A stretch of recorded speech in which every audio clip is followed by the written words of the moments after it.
In this video, I'm going to give you an update on the 4 colonies that I've got in my Hyde Hives long hives.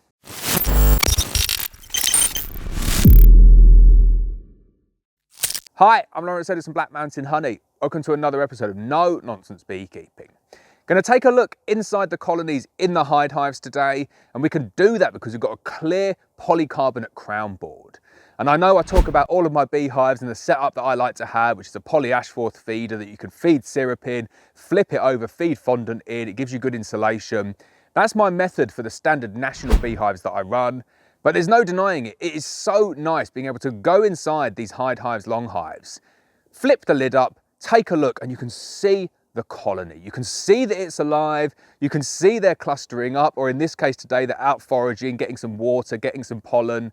It really does give you that sense of satisfaction, the urge to go out and do some beekeeping. And I know I do say to everyone, don't tinker with your bees, but if you've got a couple of hives in your garden, you want to make sure they're okay. So I do really like the clear crown boards here. They're expensive if you're going to run them en masse, but on the long hives, you do get the crown boards included. They're nice and clear. So I'm going to open them up. I'm not going to pull any frames out, but I'm going to show you today what the bees are looking like through the crown boards. We can see what the cluster size is looking like. And I'm going to give you an update on the insulation and condensation video that I did a few weeks ago now, where we put additional insulation above that crown board in order to make that top surface not the coldest surface, so the condensation doesn't form there. So what I'm expecting to see is when I open these up, we should be able to see straight in, no condensation forming. I'll leave them open for a little bit as well while I do the video. And then I reckon towards the end of the video, you'll start to see that condensation building there. That will prove that the insulation that I've put in is very, very effective at moving that coldest surface to somewhere else in the beehive, which means that the moisture and the condensation can just drip out of the hive. So even better, I haven't got to put a bee suit on today. I'm not pulling out any frames. I'm just going to go inside, give you a snapshot of each and every one of the 4 colonies that I've got in my long hives. Got some really nice genetics in there. I'm very, very pleased with how they're looking. Let's go and take a look, see how they're getting on. Right, so this one here, this, if you remember, is the 8-section, 5-frame queen rearing hive. Bit of a mouthful there, but this is the one that's multi-section. It's got 8 different sections inside, and I'm gonna run this as a queen rearing nuke for next year. You can move the partitions out, but if you remember, we've got 1 colony on this side, 1 colony on this side over here, and they're really good Danish buckfast genetics. Really impressed with what I'm seeing from these queens so far, just in terms of their ability to build up strong, their ability to keep the numbers high over winter, and their ability to store food when you give it to them. So I'll jump straight in there. Let's take a look, see how these colonies are getting on. So you can see the configuration that I've got. I've actually switched it around from last time because I did think it's probably better to run it the other way, which is I've got the top of a feeder there. That's just closing over any vents. And then we go straight up into a piece of Celotex or Kingspan. And then on top of that, we've got the fluffier rock wool insulation. That makes it a really nice, cozy place for the bees. So let's take a look at this colony then. It's so interesting. I was up here the other day and these were over all of the frames in there, up to 10 frames. It's so much colder here today, probably down to about 5 or 6 degrees now. And the bees, they are definitely in cluster. Really nice, healthy looking cluster there. Over, say, 1, 2, 3, 4, 5, 6 frames I'm going to give them. But these are 14 by 12 frames, and I would imagine that cluster goes very deep down. They've sealed up that vent. They definitely don't like the vent there, and that one was sealed up before I put that top on, so I think the other ones aren't sealed up as much. You can see a little bit of movement there as well, so you could get in there and do the OA vaping on here today with some apibioxal. Probably a little bit cold though. I'd like to see the cluster a little bit looser than that to give you a real optimum blast, give that mite drop, to give those mites a real good whack. But they look nice. That's a really good sized colony for this time of year in North Wales. I've said it before, when bees cluster up like this, they're clustering with a purpose. I always find the beehives that I have issues with, the colonies that don't do well, they look a bit rubbish in winter and they look a bit like they don't know what they're doing, they're running around, there's no perfect cluster shape. This here is really, really nice. I'm liking the look of what I'm seeing here. Good, tight cluster. They're doing what they need to do to get through winter. Let's go and have a look at the other side of this hive now. Right, onto the other side of this hive now. And this one here looks a little bit bigger, definitely bigger over this side.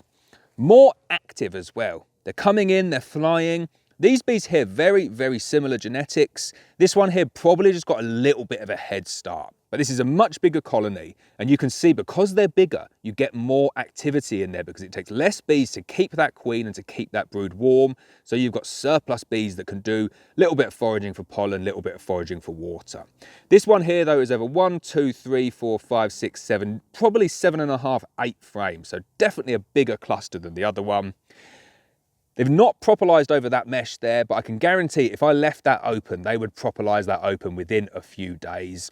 The reason that one's not been propolized over is because when I put it on, I put that cover straight over it so the bees don't see it as a hole that's there. If I left it off, they would propolize it straight away. But looking really, really nice. I'm so happy with these queens, and I'm so happy with the long hives as well. Just so nice to be able to come in winter, take a look at your bees, verify they're okay, verify they're still there, close them back up and go inside, have a cup of tea. Right, so what I'm going to do at this point, I'm going to go over to the hive that's behind you, but I'm going to leave this long hive in this configuration. One with just the poly crown board on, nothing in the roof, and this one here with the feeder top on, the piece of kingspan and the rock wall as well. So this one here is not insulated, this one here is insulated. Come back at the end of this video and we'll look to see if any condensation is built on the one that's not insulated versus the one that is insulated. But we'll go over to my original long hive that I got. Again, that's split into 2 colonies. We'll see how they're getting on. So similar levels of insulation on this one. No rock wall, but I've gone with a 100mm layer. So 2 50mm layers of kingspan. Really, really good insulation. Let's get inside, see what the colonies are looking like. So as you can see, another really nice, big, strong colony of bees. They're really dark, these bees. This was a swarm that I caught that I could have swore was one of my own, but it's not. It's a big colony of bees. They're very, very dark. They've not propolized that hole, and they're looking really, really active, which isn't necessarily a good thing, but it does give you peace of mind that everything's okay in this beehive. Really nice to see though. This one here is over about 8 or 9 frames, and this one has got the whole of this half hive to expand into next year. Really excited to see how these go. Very nice looking colony of bees here though. Hopefully the last one is as good as this. And here we are, we're onto the last colony again, which looks very nice. Not quite as big as the one before, probably over 6 or 7 frames. What's so interesting about this colony here though, is that I've checked them a few times already this winter. And if it's a warm day, they're looking like this, really, really active, not much clustering at all. But when it's a cold day, they cluster small and they cluster very deep. I went in here and looked, and the cluster size looked no more than, say, a small grapefruit. Now, obviously, you can't see how big the cluster is deep down in the colony. It might only be a small grapefruit at the top, might be a huge watermelon at the bottom. You just can't see it. But it's interesting to see how the different bees cluster in different ways. If I had to have a worry about any colony in my long hive, this would be the one. It swarmed late last year, and then I think they superseded again. Looking at it here, though, can't see too many drones. But I just get a little bit concerned when I don't see that tight clustering, or I see very small clusters when it gets cold. Looking at them today though, they look okay. Definitely the weakest of the 4 though, and I just don't like the fact that it's quite cold today. The other ones are in cluster. These ones here seem a little bit active. If you left this one open, they would definitely propolize it. You can see where they propolize some apivar strips as well. Dark bees again, little bit feisty these ones as well. But I give them a 6 out of 10. Right, so it's been about 5 minutes now since I've left this colony here without the insulation on the top. And quite clearly, look, you can see that moisture building up really, really quickly. If I was to leave this for any longer, the moisture will build up to such a point that it will start dripping on the bees. It's really not what you want. It's so easy to block that out by just putting that piece of kingspan in there, that little bit of insulation, and the bees have the ability then to maintain their temperature a lot better and the moisture content within the hive because the moisture isn't dripping directly on them. It's a really quick fix, a really quick hack. 1 piece of kingspan in there over winter and you don't have this issue. Let's go and have a look at the colony that's got the insulation on, and I'll show you the difference. You won't see any of this clouding, any of this moisture content building up there. And there you go, as you can see, no way near as much build up. We've got a little bit of build up in that corner, but that's because I've taken it off for a little bit. But as you can see, no way near as much. So that's the one that had the insulation on. This is the one that hasn't got the insulation on. It's only been for about 5 minutes, but you can see it building up. You can see that fogging. That's what you're trying to avoid. Keep the insulation on, your bees will look like this. The walls will attract the condensation, they'll track out of the hive, and the bees will do a lot better for it. So there you go, that's the update on the 4 colonies that are in my long hives. And I have to say, I'm really happy with how they're getting on, and I really do like playing around with the long hives. I do find them good fun. I love the fact that you can go and check up on them in winter.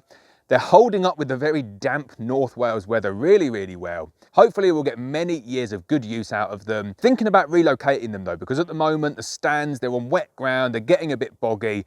Maybe want to put them somewhere with a little bit more shelter, a little bit less moisture in the air, somewhere that's going to increase the longevity of these hives. But they're coping with it really well. Need a little bit of maintenance though year on year, just to keep them looking pristine. But I quite like the weathered effect of weathered wood anyway. So if you've got a long hive, hope they're doing really well. I hope all your beehives are doing well. As always, please hit the subscribe button. Please hit the bell so you're notified of every video, and I'll see you next time.